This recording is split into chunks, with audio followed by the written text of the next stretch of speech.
Hi friends, ನಾನು ನಿಮ್ಮ ಶ್ರೀನಾಥ್. ಇವತ್ತಿನ ವಿಡಿಯೋದಲ್ಲಿ ನಾನು ಚಿಂತಾಮಣಿಯ ಒಬ್ಬ ಆಟೋ ಡ್ರೈವರ್ಗೆ ಆದ ಭಯಂಕರವಾದ ರಿಯಲ್ ಗೋಸ್ಟ್ ಎಕ್ಸ್ಪೀರಿಯನ್ಸ್ನ ನಿಮ್ಮ ಜೊತೆ ಶೇರ್ ಮಾಡ್ಕೊಳ್ತಾ ಇದ್ದೀನಿ. ಸೊ ಆಟೋ ಡ್ರೈವರ್ಗಳ ಬಗ್ಗೆ ಎಷ್ಟು ಹೇಳಿದ್ರೂ ಕೂಡ ಕಡಿಮೆನೆ. ಅಣ್ಣ ಹಿಂಗಾಗೋಗಿದೆ, ಅರ್ಜೆಂಟಾಗಿ ಹೋಗಬೇಕು ಅಂತ ಹೇಳಿದ್ರೆ ಹಿಂದೆ ಮುಂದೆ ಯೋಚನೆ ಮಾಡದೆ ನಮ್ಮನ್ನು ಕರ್ಕೊಂಡು ಹೋಗೋ ಏಕೈಕ ವ್ಯಕ್ತಿ ಅಂದರೆ ಅದು ಆಟೋ ಡ್ರೈವರ್ಗಳು ಮಾತ್ರ. ಆದರೆ ಚಿಂತಾಮಣಿಯ ಆಟೋ ಡ್ರೈವರ್ಗೆ ಆವತ್ತು ರಾತ್ರಿ ಆ ರಸ್ತೆಯಲ್ಲಿ ಏನೆಲ್ಲ ಆಯಿತು ಗೊತ್ತಾ? ಅವನ ಕಣ್ಣಿಗೆ ಕಾಣಿಸಿಕೊಂಡಿದ್ದಾದ್ರೂ ಏನು, ಅದನ್ನು ಇವತ್ತು ನಾನು ನಿಮ್ಮ ಜೊತೆ ಶೇರ್ ಮಾಡ್ಕೊಳ್ತಾ ಇದ್ದೀನಿ. ಬನ್ನಿ ವಿಡಿಯೋ ನೋಡ್ಕೊಂಬರೋಣ.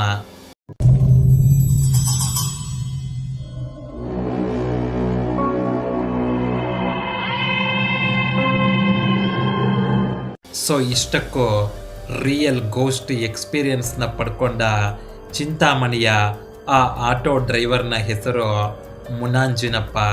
ಸೊ ಮುನಾಂಜಿನಪ್ಪಗೆ ಈ ಒಂದು ರಿಯಲ್ ಗೋಸ್ಟ್ ಎಕ್ಸ್ಪೀರಿಯನ್ಸ್ ಆಗಿದ್ದು 2003ರಲ್ಲಿ. ಈ ಘಟನೆ ನಡೆದಾಗ ಮುನಾಂಜಿನಪ್ಪ ಅವರಿಗೆ 32 ವರ್ಷ ವಯಸ್ಸು. ಸ್ವಂತವಾದ ಆಟೋ ಇಟ್ಕೊಂಡು ಆಟೋ ಓಡಿಸ್ತಾ ಇದ್ದ ಮುನಾಂಜಿನಪ್ಪ ಎಲ್ಲರಂತೆ ಹೆಂಡತಿ ಮಕ್ಕಳ ಜೊತೆ ತುಂಬ ಸಾಧಾರಣವಾದ ಮತ್ತು ಸಂತೋಷವಾದ ಜೀವನವನ್ನು ನಡೆಸ್ತಾ ಇದ್ರು. ಆಟೋ ಓಡಿಸಿ ಬಂದಿರೋ ದುಡ್ಡಿಂದ ಸಂಸಾರ ನಡೆಸ್ತಾ ಇದ್ರು. ಆದರೆ 55 ವರ್ಷದ ಮುನಾಂಜಿನಪ್ಪ ಅವತ್ತು ರಾತ್ರಿ ನಡೆದ ಘಟನೆಯನ್ನು ಮತ್ತೆ ಅವತ್ತು ರಾತ್ರಿ ಅವರು ತಮ್ಮ ಕಣ್ಣಾರೆ ನೋಡಿದ ಆ ದೃಶ್ಯಗಳನ್ನು ನೆನೆಸ್ಕೊಂಡ್ರೆ ಇವತ್ತು ಕೂಡ ಭಯದಿಂದ ಗಡಗಡ ಅಂತ ನಡುಗ್ತಾರೆ. ಇಷ್ಟಕ್ಕೂ ಮುನಾಂಜಿನಪ್ಪಗೆ ಅವತ್ತು ರಾತ್ರಿ ಅಂಥದ್ದೇನಾಯಿತು ಅಂದರೆ, ಮುನಾಂಜಿನಪ್ಪ ಅವ್ರಿಗೆ ಒಂದಷ್ಟು ಜಮೀನಿರುತ್ತೆ. ಅದರಲ್ಲಿ ಸಣ್ಣ ಪುಟ್ಟ ಬೆಳೆಗಳನ್ನು ಬೆಳೀತಾ ಇರ್ತಾರೆ. ಬೆಳೆ ಕೈಗೆ ಬಂದಾಗ ಮುನಾಂಜಿನಪ್ಪ ಅದನ್ನು ಸಂತೆಯಲ್ಲಿ ಮಾರ್ಕೊಂಡು ಬರ್ತಾ ಇದ್ರು. ಅದೇ ರೀತಿ ಈ ಸಾರಿ ಮುನಾಂಜಿನಪ್ಪ ಅವರ ತೋಟದಲ್ಲಿ ಅವರೆಕಾಯನ್ನು ಬೆಳೆದಿರ್ತಾರೆ. ಸೊ ಅವತ್ತು ಮುನಾಂಜಿನಪ್ಪ ಏನು ಮಾಡ್ತಾರೆ ಅಂದರೆ, ಬೆಳಗ್ಗಿಂದ ಸಂಜೆವರೆಗೂ ಆಟೋ ಓಡಿಸಿ ಸಂಜೆ 5 ಗಂಟೆ ಮೇಲೆ ಅವರು ಬೆಳೆದಿದ್ದ ಅವರೆಕಾಯನ್ನು ಆಟೋದಲ್ಲಿ ಹಾಕ್ಕೊಂಡು ಸಂತೆಯಲ್ಲಿ ಮಾರೋದಕ್ಕೆ ಅಂತ ಹೋಗ್ತಾರೆ. ಈ ರೀತಿ ಸಂತೆಗೆ ಹೋದ ಮುನಾಂಜಿನಪ್ಪ ಸಂತೆಯಲ್ಲಿ ಅವರು ಬೆಳೆದಿದ್ದ ಅವರೆಕಾಯನ್ನು ಮಾರಿ ಸುಮಾರು ರಾತ್ರಿ 9:30 ಹಾಗೆ ಅವರ ಆಟೋದಲ್ಲಿ ಮನೆಗೆ ವಾಪಸ್ ಬರ್ತಾ ಇರ್ತಾರೆ. ಹೀಗೆ ಮುನಾಂಜಿನಪ್ಪ ಮನೆಗೆ ವಾಪಸ್ ಬರುವಾಗ ದಾರಿಯಲ್ಲಿ ಅವರ ಊರಿನವರು ಒಂದಿಬ್ಬರು ಸಿಗ್ತಾರೆ. ಅದು ಕೂಡ ಆ ಇಬ್ಬರು ವ್ಯಕ್ತಿಗಳು ಕಂಠ ಪೂರ್ತಿ ಕುಡಿದ್ಬಿಟ್ಟಿರ್ತಾರೆ. ಅವರು ಮುನಾಂಜಿನಪ್ಪನ ನಮ್ಮನ್ನು ನಿನ್ನ ಆಟೋದಲ್ಲಿ ಕರ್ಕೊಂಡು ಹೋಗೋ, ನಮ್ಮ ಮನೆ ಹತ್ರ ಬಿಟ್ಬಿಡು ಅಂತ ಹೇಳ್ತಾರೆ. ಅವರು ಮೊದಲೇ ಕುಡ್ದಿದ್ರು, ಅದು ಬೇರೆ ಒಂದೇ ಊರಿನವರು. ಈಗ ನಾನು ಅವ್ರಿಗೆ ಹೆಲ್ಪ್ ಮಾಡಿಲ್ಲ ಅಂದರೆ ಬೈಕೊಂತಾರೆ. ಬೆಳಗ್ಗೆ ಎದ್ದರೆ ಒಬ್ಬರ ಮುಖ ಒಬ್ಬರು ನೋಡ್ಕೋಬೇಕು, ಯಾಕೆ ಬಂತು ಅಂತ ಹೇಳಿ ಕುಡ್ದಿದ್ದ ಆ ಇಬ್ಬರು ವ್ಯಕ್ತಿಗಳನ್ನು ಆಟೋ ಹತ್ತಿಸ್ಕೊಳ್ಳೋದಕ್ಕೆ ಇಷ್ಟ ಇಲ್ಲದೇ ಇದ್ದರೂ ಮುನಿಯಾಂಜಿನಪ್ಪ ಅವರನ್ನು ಆಟೋ ಹತ್ತಿಸ್ಕೊಳ್ತಾನೆ. ಹೋಗುವಾಗ ದಾರಿ ಉದ್ದಕ್ಕೂ ಆ ಇಬ್ಬರು ವ್ಯಕ್ತಿಗಳು ಮುನಾಂಜಿನಪ್ಪಗೆ ತಲೆ ತಿಂದಾಕ್ಬಿಡ್ತಾರೆ. ಕುಡ್ದಿದ್ದಾರೆ ಅನ್ನೋ ಒಂದೇ ಒಂದು ಕಾರಣಕ್ಕೆ ಮುನಾಂಜಿನಪ್ಪ ಅವರು ಹೇಳಿದ್ದಕ್ಕೆಲ್ಲ ಹ್ಞೂ ಹ್ಞೂ ಅಂತ ಹೋಗ್ಬಿಡ್ತಾ ಇರ್ತಾರೆ. ಹೀಗೆ ಸ್ವಲ್ಪ ಹೊತ್ತಿನ ನಂತರ ಮುನಾಂಜಿನಪ್ಪ ಅವರ ಆಟೋದಲ್ಲಿ ಕೂತ್ಕೊಂಡಿದ್ದ ಆ ಇಬ್ಬರು ವ್ಯಕ್ತಿಗಳು, ಅಣ್ಣ ನಾವು ಆಟೋ ನಿಲ್ಸೋಣ, ನಾವು ಉಚ್ಚೆ ಉಯ್ಬೇಕು ಅಂತ ಹೇಳ್ತಾರೆ. ಅದಕ್ಕೂ ಕೂಡ ಮುನಾಂಜಿನಪ್ಪ ಬೇಜಾರು ಮಾಡ್ಕೊಳ್ದೆ ಆಟೋನ ನಿಲ್ಲಿಸ್ತಾನೆ. ಇವರಿಬ್ಬರು ಆಟೋದಿಂದ ಇಳಿದು ಉಚ್ಚೆ ಉಯ್ಯೋದಕ್ಕೆ ಅಂತ ಹೋಗ್ತಾರೆ. ಆದರೆ ಎಷ್ಟೊತ್ತಾದರೂ ಬರೋದೇ ಇಲ್ಲ. ಅದಕ್ಕೆ ಮುನಾಂಜಿನಪ್ಪ ಆ ಇಬ್ಬರು ವ್ಯಕ್ತಿಗಳ ಹತ್ರ ಹೋಗಿ, ಅಣ್ಣ ಉಚ್ಚೆ ಉಯ್ಯೋದಕ್ಕೆ ಇಷ್ಟೊತ್ತು ಬೇಕಾ? ಬೇಗ ಬಂದ್ರಣ, ಕತ್ಲಾಗೋಗಿದೆ, ಮನೆಗೆ ಹೋಗ್ಬೇಕು, ಮನೇಲಿ ನನ್ನ ಹೆಂಡತಿ ಮಕ್ಕಳು ಕಾಯ್ತಾ ಇರ್ತಾರೆ, ಅಯ್ಯ ಬೇಗ ಬನ್ನಿ ಅಂತ ಹೇಳ್ತಾನೆ. ಆಗ ಆ ಇಬ್ಬರು ವ್ಯಕ್ತಿಗಳು ನಶೆಯಲ್ಲೇ ಆಯಿತು ಆಯಿತು ಆಯಿತು ಬಂದ್ವಿ, ಹೋಗಿ ಆಟೋದಲ್ಲಿ ಕೂತ್ಕೋ ಹೋಗೋ ಅಂತ ಹೇಳಿ ಮುನಾಂಜಿನಪ್ಪನ ಆಟೋ ಕಡೆಗೆ ಕಳಿಸ್ಕೊಡ್ತಾರೆ. ಮುನಾಂಜಿನಪ್ಪ ಆಟೋದಲ್ಲಿ ಬಂದು ಕೂತ್ಕೋತಾನೆ. ಆಗ ಮುನಾಂಜಿನಪ್ಪಗೆ ಒಂದು ದೃಶ್ಯ ಕಾಣಿಸುತ್ತೆ. ಅದೇನಂದ್ರೆ ಆ ರಸ್ತೆಯಲ್ಲಿ ಒಂದಷ್ಟು ದೂರದಲ್ಲಿ ಯಾರೋ ರಸ್ತೆ ಪಕ್ಕದಲ್ಲಿ ಒಂದು ಕಲ್ಲಿನ ಮೇಲೆ ಕೂತ್ಕೊಂಡಿರೋ ಥರ ಕಾಣಿಸುತ್ತೆ. ಆದರೆ ಅದು ಯಾರು, ಹೆಂಗಸ, ಗಂಡಸ, ಅವ್ರ ಮುಖ ಹೇಗಿದೆ ಏನು ಕಾಣಿಸೋದಿಲ್ಲ. ಆಗ ಮುನಾಂಜಿನಪ್ಪ ಯಾರೋ ಇಲ್ಲೇ ಪಕ್ಕದ ಹಳ್ಳಿಯವ್ರು ಇರಬಹುದು, ಬಸ್ಗೋಸ್ಕರ ಏನಾದರೂ ಕಾಯ್ತಾ ಇರಬಹುದು ಅಂತ ಅಂದ್ಕೊಂಡು ಸುಮ್ಮನೆ ಆಗ್ಬಿಡ್ತಾರೆ. ಅದೇ ಟೈಮ್ಗೆ ಉಚ್ಚೆ ಉಯ್ಯೋದಕ್ಕೆ ಅಂತ ಹೋಗಿದ್ದ ಆ ಇಬ್ಬರು ವ್ಯಕ್ತಿಗಳು ಬಂದು ಆಟೋದಲ್ಲಿ ಕೂತ್ಕೊಂತಾರೆ. ಸರಿ ಅಂತ ಹೇಳಿ ಮುನಾಂಜಿನಪ್ಪ ಆಟೋನ ಸ್ಟಾರ್ಟ್ ಮಾಡಿ ಮುಂದಕ್ಕೆ ಹೋಗ್ತಾನೆ. ಆದರೆ ದೂರದಲ್ಲಿ ಕೂತಿದ್ದ ಆ ವ್ಯಕ್ತಿ ಅದೇ ಜಾಗದಲ್ಲಿ ಕೂತ್ಕೊಂಡಿರ್ತಾರೆ.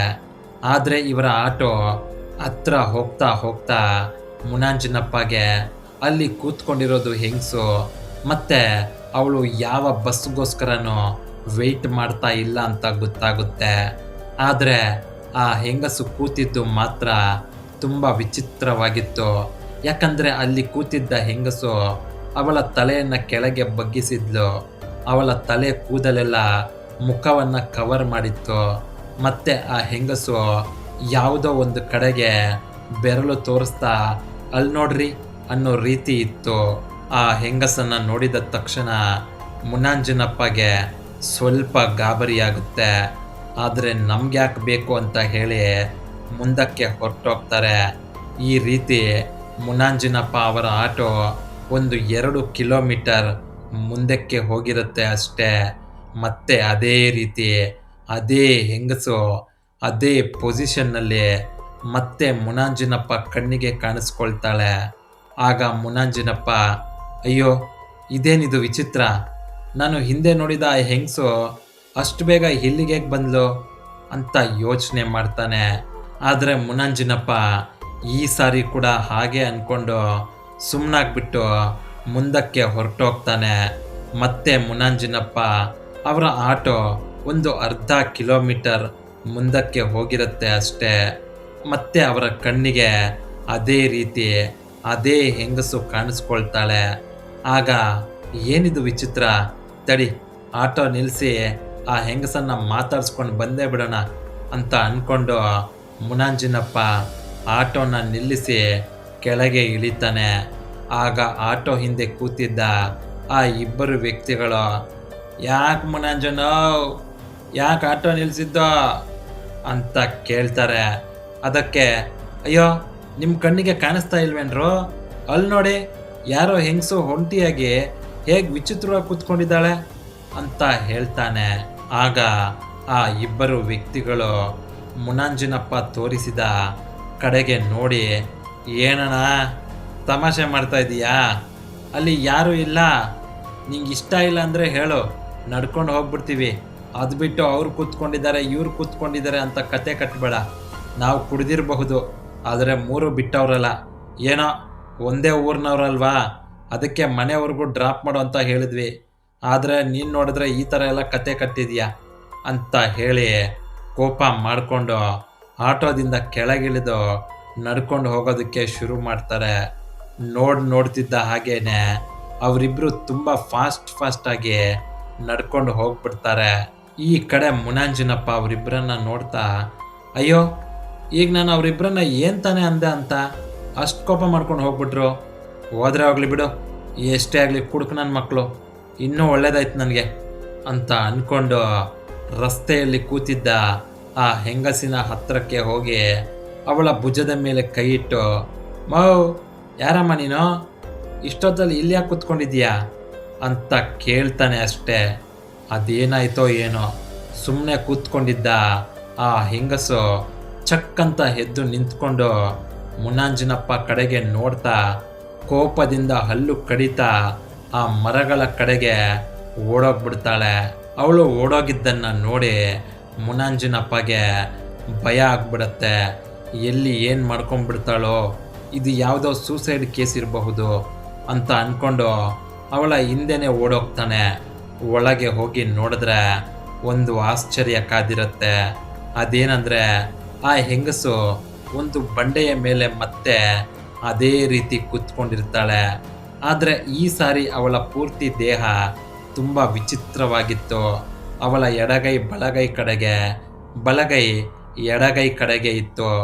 ಎಡಗಾಲು ಬಲಗಾಲಿನ ಕಡೆಗೆ, ಬಲಗಾಲು ಎಡಗಾಲಿನ ಕಡೆಗೆ ಇತ್ತು.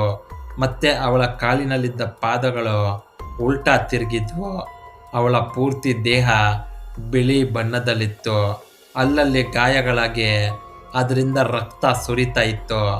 ಅವಳ ಮುಖ ನೋಡೋದಕ್ಕೆ ತುಂಬ ಭಯಂಕರವಾಗಿತ್ತು. ಅದನ್ನು ನೋಡಿದ ತಕ್ಷಣ ಮುನಾಂಜಿನಪ್ಪಗೆ ನಿಂತ ಜಾಗದಲ್ಲೇ ಕೈ ಕಾಲು ನಡುಗೋದಕ್ಕೆ ಶುರುವಾಗುತ್ತೆ. ಜೋರಾಗಿ ಕಿರ್ಚ್ಕೊಂಡು ಆಟೋ ಕಡೆಗೆ ಓಡಿ ಬಂದುಬಿಡ್ತಾನೆ. ಆಟೋ ಹತ್ತಿ ಕೂತ್ಕೊಂಡು ಸ್ಟಾರ್ಟ್ ಮಾಡೋದಕ್ಕೆ ಪ್ರಯತ್ನ ಪಡ್ತಾನೆ. ಆದರೆ ಎಷ್ಟು ಸಾರಿ ಕಿಕ್ಕು ಹೊಡೆದ್ರೂ ಆಟೋ ಸ್ಟಾರ್ಟ್ ಆಗೋದೇ ಇಲ್ಲ. ಅದೇ ಟೈಮ್ಗೆ ಅವನು ಯಾವ ಕಡೆಯಿಂದ ಓಡಿ ಬಂದನೋ ಅದೇ ಕಡೆಯಿಂದ ಯಾರೋ ಇವನ ಕಡೆಗೆ ನಡ್ಕೊಂಡು ಬರ್ತಾ ಇರೋ ಥರ ಕಾಲ್ಗೆಜ್ಜೆ ಶಬ್ದ ಝಲ್ ಝಲ್ ಅಂತ ಕೇಳಿಸುತ್ತೆ. ಆದರೆ ಮುನಾಂಜಿನಪ್ಪ ಆ ಕಡೆ ನೋಡಿದಾಗ ಅಲ್ಲಿ ಯಾರೂ ಬರ್ತಾ ಇರಲಿಲ್ಲ. ಕೊನೆಯ ಪ್ರಯತ್ನವಾಗಿ ಮುನಾಂಜಿನಪ್ಪ ಜೋರಾಗಿ ಆಟೋ ಕಿಕ್ಕು ಹೊಡಿತಾನೆ. ಆಟೋ ಸ್ಟಾರ್ಟ್ ಆಗುತ್ತೆ. ತಕ್ಷಣ ಅಲ್ಲಿಂದ ಜಾಗ ಖಾಲಿ ಮಾಡ್ತಾನೆ. ಹೇಗೋ ತಪ್ಪಿಸ್ಕೊಂಡ್ಬಿಟ್ಟೆ ಅಂತ ಮುನಾಂಜಿನಪ್ಪ ಅಂದ್ಕೊಂಡಿರ್ತಾನೆ. ಆದರೆ ಅಷ್ಟು ಬೇಗ ಆ ದೆವ್ವ ಅವನನ್ನು ಬಿಟ್ಟಿರೋದಿಲ್ಲ. ಯಾಕಂದರೆ ಆ ಜಾಗದಿಂದ ಹೊರಟ ಮೇಲೆ ಮುನಾಂಜಿನಪ್ಪ ಹಾಗೆ ಸುಮ್ಮನೆ ಮಿರರ್ನಲ್ಲಿ ಆಟೋದ ಹಿಂದೆ ನೋಡ್ತಾನೆ ಅಷ್ಟೇ. ಆಟೋದ ಹಿಂದೆ ಆಗಲೇ ಬಂಡೆ ಮೇಲೆ ಕೂತ್ಕೊಂಡಿದ್ದ ಅದೇ ಹೆಂಗಸು ಆಟೋದಲ್ಲಿ ಕೂತ್ಕೊಂಡಿದ್ಲು. ಇದ್ದಕ್ಕಿದ್ದ ಹಾಗೆ ಅವಳು ಮುನಾಂಜಿನಪ್ಪ ಕತ್ತನ್ನು ಹಿಸ್ಕೋದಕ್ಕೆ ಪ್ರಯತ್ನ ಪಡ್ತಾಳೆ. ಅವಳ ಕೈಯಿಂದ ಬಿಡಿಸ್ಕೊಳ್ಳೋದಕ್ಕೆ ಎಷ್ಟು ಪ್ರಯತ್ನ ಪಟ್ಟರೂ ಮುನಾಂಜಿನಪ್ಪ ಕೈಯಲ್ಲಿ ಆಗೋದಿಲ್ಲ. ಪ್ರಾಣ ಉಳಿಸ್ಕೊಳ್ಳೋದಕ್ಕೋಸ್ಕರ ಆಟೋದಲ್ಲಿ ಮುನಾಂಜಿನಪ್ಪ ವಿಲ ಅಂತ ಒದ್ದಾಡ್ತಾನೆ. ಒಂದು ಕೈಯಲ್ಲಿ ಆಟೋ ಹ್ಯಾಂಡಲ್ನ, ಮತ್ತೊಂದು ಕೈಯಲ್ಲಿ ಅವಳ ಕೈಯಿಂದ ಬಿಡಿಸ್ಕೊಳ್ಳೋದಕ್ಕೆ ಪ್ರಯತ್ನ ಪಡ್ತಾ ಇರ್ತಾನೆ. ಆಗ ಅವಳ ಕೈಯಲ್ಲಿದ್ದ ರಕ್ತ ಮುನಾಂಜಿನಪ್ಪ ಕೈಗೂ ಕೂಡ ಮೆತ್ಕೊಳ್ಳುತ್ತೆ. ಆಟೋ ಕರೆಕ್ಟಾಗಿ ಓಡಿಸೋದಕ್ಕೆ ಆಗದೆ ಆ ಕಡೆಯಿಂದ ಈ ಕಡೆಗೆ, ಈ ಕಡೆಯಿಂದ ಆ ಕಡೆಗೆ ಹಾವಿನ ರೀತಿ ರಸ್ತೆ ಪೂರ್ತಿಯಾಗಿ ಅಡ್ಡದಿಡ್ಡಿಯಾಗಿ ಓಡಿಸ್ತಾ ಇರ್ತಾನೆ. ಅದೇ ಟೈಮ್ಗೆ ಕರೆಕ್ಟಾಗಿ ಆಪೋಸಿಟ್ ಕಡೆಯಿಂದ ಒಂದು ಟ್ರ್ಯಾಕ್ಟರ್ ಬರುತ್ತೆ. ಆ ಟ್ರ್ಯಾಕ್ಟರ್ನಲ್ಲಿದ್ದ ಡ್ರೈವರ್ ಇವನು ಓಡಿಸ್ತಾ ಇದ್ದ ಸ್ಟೈಲ್ ನೋಡಿ ಇವನು ಯಾವನೋ ಪಕ್ಕ ಕುಡ್ದಿರಬಹುದು, ಅದಕ್ಕೆ ಈ ಥರ ಆಟೋನ ರಸ್ತೆ ಪೂರ್ತಿ ಅಡ್ಡದಿಡ್ಡಿಯಾಗಿ ಓಡಿಸ್ತಾ ಇದ್ದಾನೆ. ಏನಾದರೂ ಹೆಚ್ಚು ಕಡಿಮೆ ಆದರೆ ಏನು ಕತೆ, ಇವನಿಗೆ ಸರಿಯಾಗಿ ತದಕಬೇಕು ಅಂತ ಹೇಳಿ ಟ್ರ್ಯಾಕ್ಟರ್ನ ನಿಲ್ಲಿಸ್ತಾನೆ. ಆದರೆ ಆ ಟ್ರ್ಯಾಕ್ಟರ್ ಹತ್ತಿರಕ್ಕೆ ಮುನಾಂಜಿನಪ್ಪ ಆಟೋ ಬರ್ತಿದ್ದ ಹಾಗೆ ಎಲ್ಲ ಮಾಯ ಆಗೋಗುತ್ತೆ. ಹಿಂದೆ ಕೂತಿದ್ದ ಹೆಂಗಸು, ಅವನ ಕೈಗೆ ಅಂಟ್ಕೊಂಡಿದ್ದ ಅವಳ ರಕ್ತ ಎಲ್ಲ ಮಾಯವಾಗಿ ಹೋಗುತ್ತೆ. ತಕ್ಷಣ ಮುನಾಂಜಿನಪ್ಪ ಆಟೋದಿಂದ ಕೆಳಗೆ ಇಳಿತಾನೆ. ಆ ಟ್ರ್ಯಾಕ್ಟರ್ ಡ್ರೈವರ್ ಮುನಾಂಜಿನಪ್ಪ ಹತ್ತಿರಕ್ಕೆ ಬಂದು ಚೆನ್ನಾಗಿ ಬೈತಾನೆ. ಮುನಾಂಜಿನಪ್ಪ, ನಾನು ಕುಡ್ದಿಲ್ಲ, ಈ ಥರ ಎಲ್ಲ ಆಗೋಯ್ತು ಅಂತ ಎಷ್ಟು ಹೇಳಿದ್ರು ಅವರು ನಂಬಲಿಲ್ಲ. ಕೊನೆಗೆ ಮುನಾಂಜಿನಪ್ಪ ಸುಮ್ಮನೆ ಆಗ್ಬಿಡ್ತಾನೆ. ತಪ್ಪು ಮಾಡದೇ ಇದ್ದರೂ ತಪ್ಪಾಯಿತು ಅಂತ ಸಾರಿ ಕೇಳಿ ಅಲ್ಲಿಂದ ಮನೆಗೆ ಹೊರಟೋಗ್ತಾನೆ. ನೆಕ್ಸ್ಟ್ ದಿನ ರಾತ್ರಿ ಆಟೋ ಹತ್ಕೊಂಡಿದ್ದ ಆ ಇಬ್ಬರು ವ್ಯಕ್ತಿಗಳ ಮನೆ ಹತ್ತಿರಕ್ಕೆ ಹೋಗಿ, ರಾತ್ರಿ ನೀವು ನನ್ನ ಬಿಟ್ಟು ಹೋದ ಮೇಲೆ ಈ ಥರ ಎಲ್ಲ ಆಗೋಯ್ತು ಅಂತ ಹೇಳೋಣ ಅಂತ ಅವರ ಮನೆ ಹತ್ತಿರಕ್ಕೆ ಹೋಗ್ತಾನೆ. ಆದರೆ ಮನೆ ಹತ್ತಿರ ಹೋದ್ಮೇಲೆ ಗೊತ್ತಾಗುತ್ತೆ ಅವರಿಬ್ಬರು ಊರಿನಲ್ಲೇ ಇಲ್ಲ, ಯಾವುದೋ ಕೆಲಸದ ಮೇಲೆ ತಮಿಳ್ನಾಡಿಗೆ ಹೋಗಿದ್ದಾರೆ. ಹೋಗಿ 1 ವಾರ ಆಗಿದೆ ಅಂತ ಗೊತ್ತಾಗುತ್ತೆ. ಹಾಗಾದರೆ ರಾತ್ರಿ ಆಟೋ ಹತ್ಕೊಂಡಿದ್ದು ಯಾರು, ಆ ಹೆಂಗಸು ಯಾರು? ಯಾವುದೇ ಪ್ರಶ್ನೆಗೆ ಉತ್ತರ ಸಿಗದೆ ಮುನಾಂಜಿನಪ್ಪ ಅವರಿಗೆ ಅಯೋಮಯವಾಗಿ ಹೋಗುತ್ತೆ. ಈಗ ಮುನಾಂಜಿನಪ್ಪ ಅವರಿಗೆ 55 ವರ್ಷ ವಯಸ್ಸು. ಈಗಲೂ ಆಟೋ ಓಡಿಸ್ತಾರೆ. ಈಗ ಆ ರಸ್ತೆ ತುಂಬ ಇಂಪ್ರೂವ್ಮೆಂಟ್ ಆಗೋಗಿದೆ. ಆದರೂ ರಾತ್ರಿ ಹೊತ್ತು ಆ ರಸ್ತೆಯಲ್ಲಿ ಓಡಾಡಬೇಕು ಅಂದರೆ ಮುನಾಂಜಿನಪ್ಪ ಅವರ ಜೇಬಲ್ಲಿ ದೇವರ ನಿಂಬೆಹಣ್ಣು ಮತ್ತು ದೇವರ ಫೋಟೋ ಇಟ್ಕೊಂಡೇ ಓಡಾಡ್ತಾರೆ. ಇದು ಚಿಂತಾಮಣಿಯ ಒಂದು ಹಾಂಟೆಡ್ ರಸ್ತೆಯಲ್ಲಿ ಆಟೋ ಡ್ರೈವರ್ ಆದ ಮುನಾಂಜನಪ್ಪಗೆ ಆದ ರಿಯಲ್ ಗೋಸ್ಟ್ ಎಕ್ಸ್ಪೀರಿಯನ್ಸ್ ನಿಮಗೇನಾದರೂ ಇದೇ ರೀತಿ ಎಕ್ಸ್ಪೀರಿಯನ್ಸ್ ಆಗಿದ್ದರೆ ಅದನ್ನು ನೀವು ನನ್ನ ಜೊತೆ ಶೇರ್ ಮಾಡ್ಕೊಳ್ಬಹುದು. ನಿಮ್ಮ ಸ್ಟೋರಿನ ನಾನು ಈ ನಿಮ್ಮ ಚಾನಲ್ನಲ್ಲಿ ಎಲ್ಲರ ಜೊತೆ ಶೇರ್ ಮಾಡ್ಕೋತೀನಿ. ಸೊ ಫ್ರೆಂಡ್ಸ್, ಇದು ಇವತ್ತಿನ ರಿಯಲ್ ಗೋಸ್ಟ್ ಸ್ಟೋರಿ ಆಗಿತ್ತು. ನಿಮಗೇನಾದರೂ ಈ ವಿಡಿಯೋ ಇಷ್ಟ ಆಗಿದ್ದರೆ ದಯವಿಟ್ಟು ಈ ವಿಡಿಯೋನ ತಮ್ಮ ವಾಟ್ಸಪ್ ಗ್ರೂಪ್ನಲ್ಲಿ ಎಲ್ರಿಗೂ ಶೇರ್ ಮಾಡಿ. ಮತ್ತೊಂದು ಇಂಟ್ರೆಸ್ಟಿಂಗ್ ಮತ್ತು ರಿಯಲ್ ಗೋಸ್ಟ್ ಸ್ಟೋರಿಯೊಂದಿಗೆ ನಿಮ್ಮನ್ನು ಮುಂದಿನ ವಿಡಿಯೋದಲ್ಲಿ ಭೇಟಿ ಮಾಡ್ತೀನಿ. ವಿಡಿಯೋ ನೋಡಿದ್ದಕ್ಕೆ ಧನ್ಯವಾದಗಳು.